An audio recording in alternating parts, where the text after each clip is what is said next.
Patrons, what's up? Thanks for being a supporter of Hexspa. I hope I'm delivering to you a lot of value and extra info on synth development and whatever. So, for On Your Own 15 for reverb, we're going to go back and apply reverb to 4 previous patches, which I may have already done, so we'll see how that works out. We're not supposed to do it to bass, but I will apply it to bass so you guys can hear what that sounds like. We're focused on the mix or the dry-wet control for your reverb, as well as the size. And if you don't have a size, then I feel sorry for you, bro. But if you don't have size, you can have length and time. Timing is everything. So I have initialized massive here in Ableton, and let me play a note. Okay, I came up with a new initialize. So right here we have our effects section. If you go into routing, you can see that we're coming out of oscillator 1. We actually have the bypass for this one, but it doesn't matter. So we're going to either go into filter 1 or filter 2. We're going to go into filter 1. Here's my mix going to filter 1. We're going to come out we're not going to hit any inserts. We're going to forget about this for now. This is feedback. This is like massive stuff. And then here we can also we're going to basically combine our 2 signals from our filters. That's this right here, so we can select how much of this or this. And then we're going to go inserts, another feedback point, our amplifier, which is here, feedback again, which you're going to ignore, and then we're going to come here to effects 1. Okay, so it's right at the end. It's an insert. And you could also do the bypass thing, so you don't have any you can check that out here. See, we're just getting like a copy, but for some reason it seems to follow the amp, but it doesn't matter. So Massive does have a few reverbs and other types of reverb-esque things. It has reverb, small reverb, as well as dimension expander, which isn't a reverb, but it has a similar effect, okay? So we'll just mess with reverb and small reverb. So here we have our dry wet and size. We also have density and color. Okay, we're supposed to ignore these for now, but maybe we'll play with them a bit.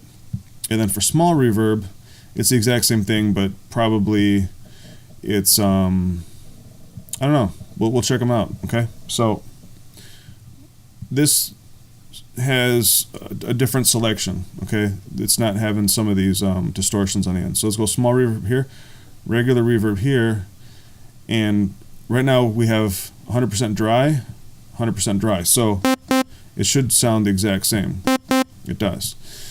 So let's crank up the dry wet and hear how this sounds.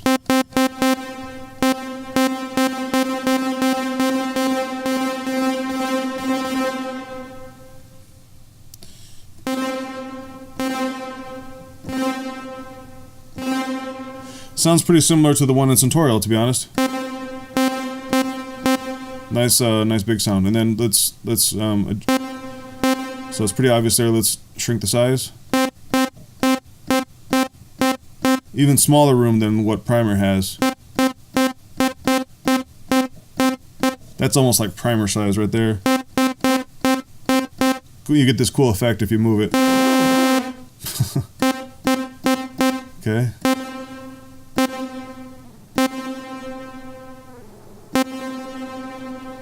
Look at these massive sizes over here. That's kind of how Massive works. Like everything past half is just large, and everything over here is just a fine increments of small. Okay, so that's our reverb. Now let's check out the small reverb.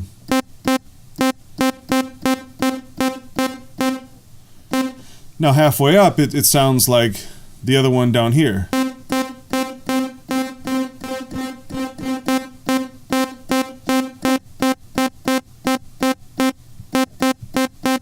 That is like almost no reverb. It's almost just like an early reflection or something.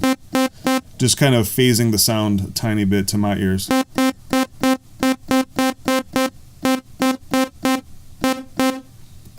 This is almost like an ambience. You know, how, if you ever hear people talking about ambience when it comes to mixing, that's what this is. It's just a little space without the tail. That's not really much of a reverb tail, you know? It's just to kind of not have the sound like this. That, you know, is little character as it offers. You know, some people like that. I can't say that I have enough mastery over mixing to really... I do use ambience, and I do feel like it brings the sound forward a little bit. Actually, it's supposed to bring it back, but if you use different lengths of reverbs, then ambience should be all the way in front, because you don't want like a vocal or something bone dry. I don't think anyone does that.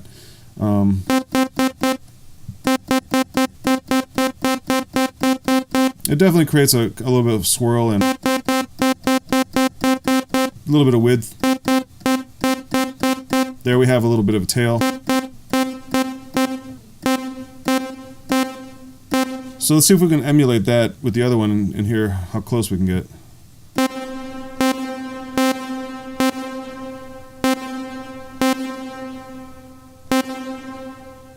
Oh, shoot.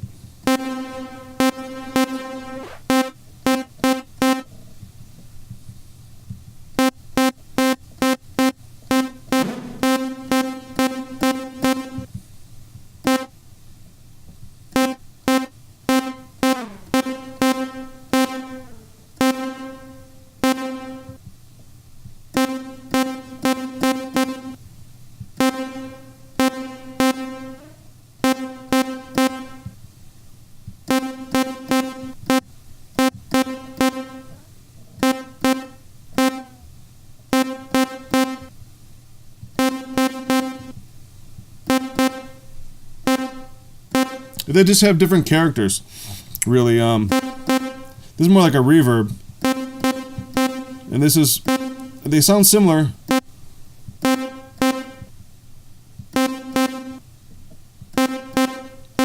But this one, this reverb almost has like some pre-delay to it or something.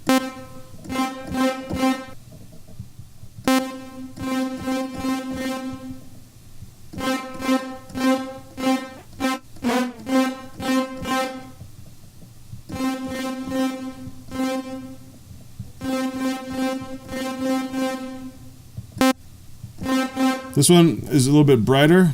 Shoot. We're not supposed to mess with the color, whatever, density, okay, but yeah, they're different.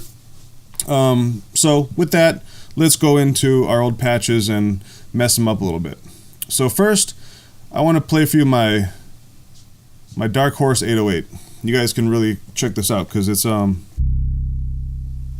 pretty dope, right? But let's add reverb to it.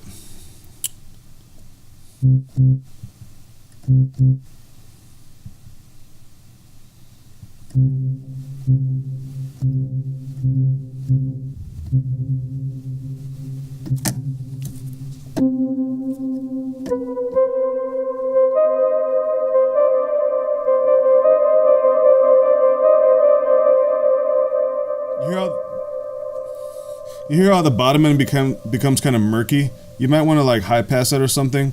But playing up here, I feel like it's a little bit better.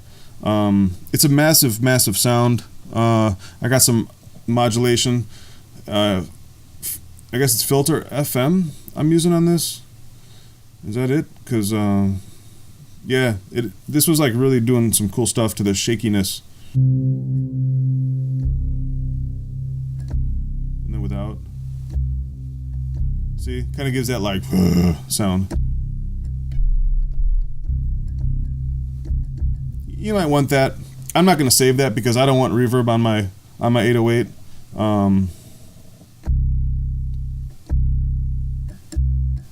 But there you go. That's my 808 patch from Dark Horse. You can copy that if you want. I think it's pretty good. I spent a lot of time on it. A little bit of distortion and that's it. Filters down a little. So that's one patch. He said no bass, but hey, you know, I gotta live dangerously. Here's another bass from last week. Oh, this is definitely a candidate for reverb. It's supposed to be a bass. Doesn't really sound like a bass to me. Sounds almost like a lead or something.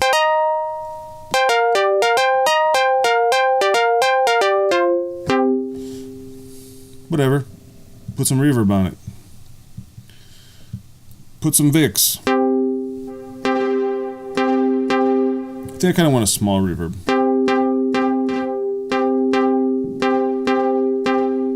Or reverb. That's just too much, too big.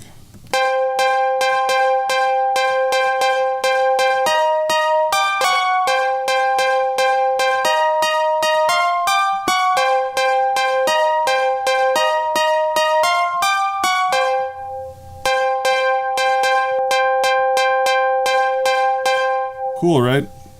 I like that. So let's save as. I don't know why I called it a frickin' bass. It's not.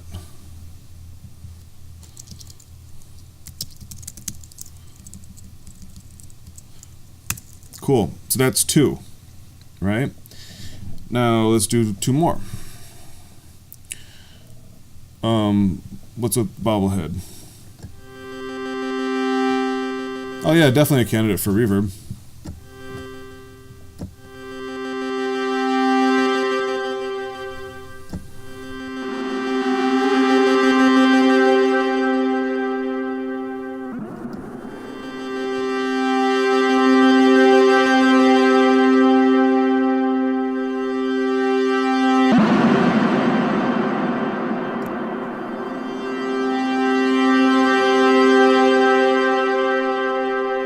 Tell you what, let's do a small reverb into a big reverb. Let's combine reverbs.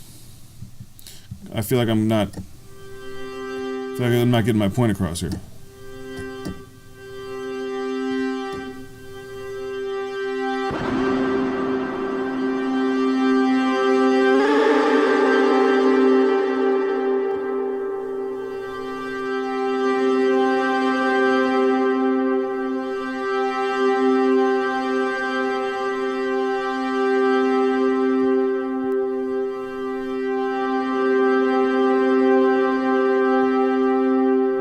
That's kind of the sound I'm going for.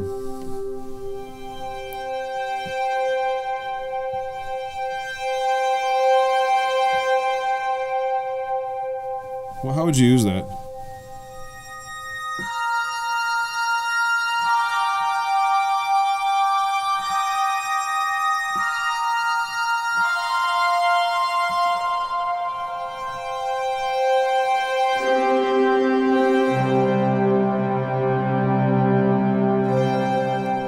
It's almost like cinematic-esque, I think, okay?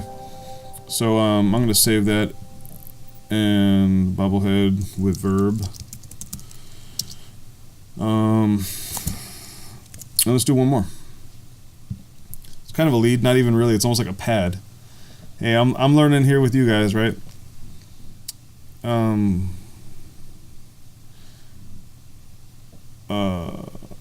Okay, let's try this. Can we load this patch or no? No. I moved everything, so let me I have a production library now because I'm like high speed. I don't. It should have come up actually, but it didn't. That's weird. Maybe I didn't copy. Oh, there it is. Right. Okay.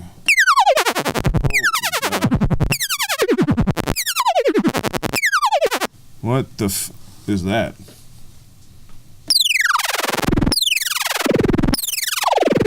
That is wild. That's why I called it C6, because I wanted to play it up high, so 4, 5, 6.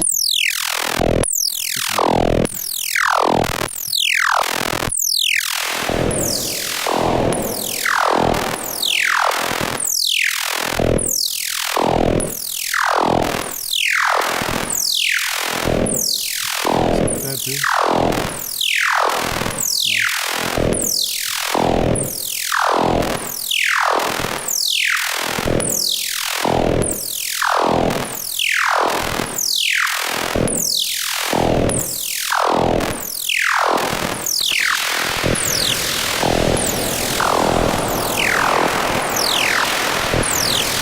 You can do a lot with this stuff, guys. You can definitely just spend your whole life doing this.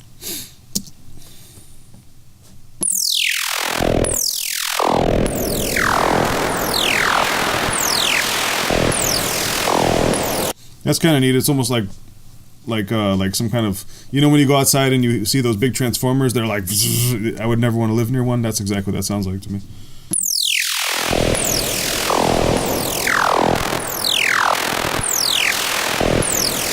That's another one of those cinematic ones. I like that. That's kind of neat.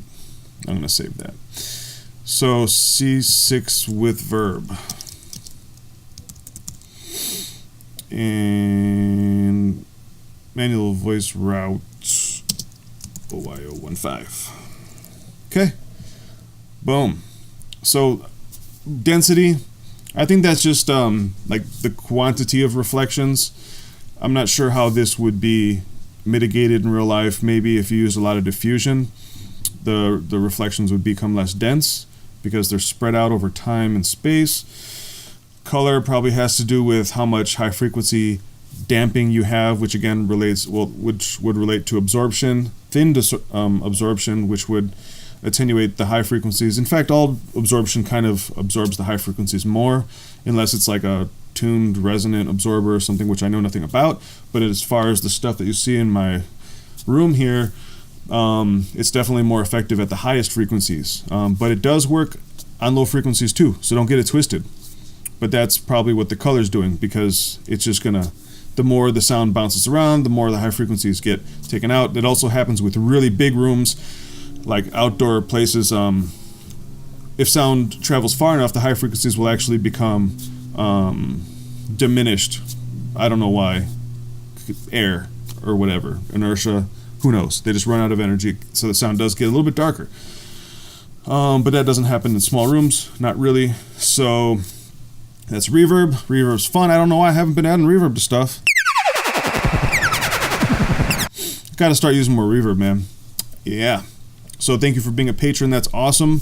You gave me 3 of these a month, and that's why you're getting this training. Actually, this is a fake dollar. It's not real. I gotta turn it into the bank. So, I'm not even gonna tell the story, but yeah, it looks real. Not though. How can you tell? Well, it feels fake, and then you can put little tears in it super easy. So you gave me hopefully 3 real dollars. It's kind of hard to give fake money when you use your credit card. But yeah, we're exploring synths together. Or you're just watching me talk. Hey, whatever, it's worth the money, I guess. So yeah, hit me up with any questions. What you'd like to see next? I only have about like, well, there's a lot. There's like maybe 20 more Syntorial videos I'll make, and then after that, I don't know. I might do some songwriting stuff. I am getting back into making music again, but like I just keep complaining about it. It's hard, and you know, wah. So, yeah. See you next week.